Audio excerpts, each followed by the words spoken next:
So ayan, magandang gabi po sa inyong lahat mga kasipag. Sa bali sa ngayon ay may nagpagawa sa akin ng tari. Ayan, papakita ko muna sa inyo mga kasipag yung hasaan ko lang. Simple lang ito. Ayan, ito siya. Ayan na. Baka sabihin yung hindi ako naghahasa ng tari, naggagawa. So ayan, meron din akong grinding beans mga kasipag. Dito ako nagkikilay. Ayan. So bali mga kasipag ay hindi ko na naipakita sa inyo kung paano ako magkilay. So ipapakita ko sa inyo yung forma ng pagkikilay ko ayan, sa tari. Ayan. Parang lang siya. Ayan. Medyo pinaliit ko lang siya ng konti mga kasipag, gawa ng makapal naman no? Ayan. Medyo i-slicer natin para maganda-ganda So ayan. Bali apat ito. Ito siya. Ayan. Mga kasipag. So goods na to. Kunting na lang. Bali bapping na lang at saka pagtanggal ng pintura ito mga kasipag. So ayan. Ito siya. Para sa gustong mag-order. Team lang. Kasi igagawa kita. So ayan mga kasipag. Ayan.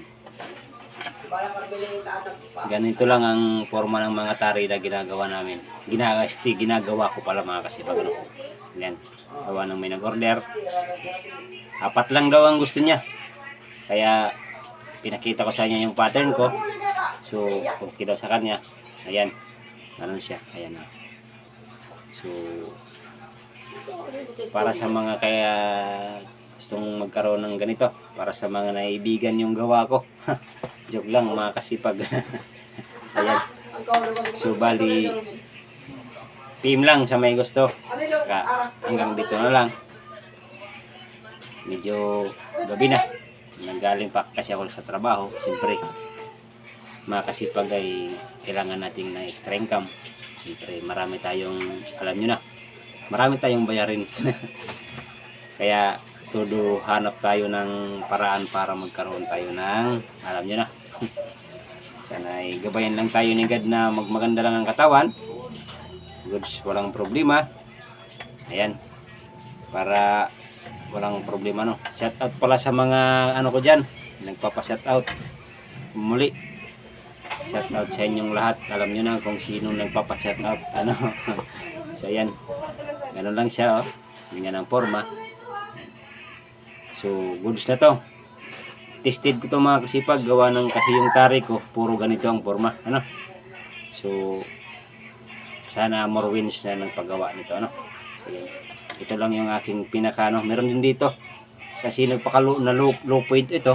So ginawa ko ay inangat ko siya.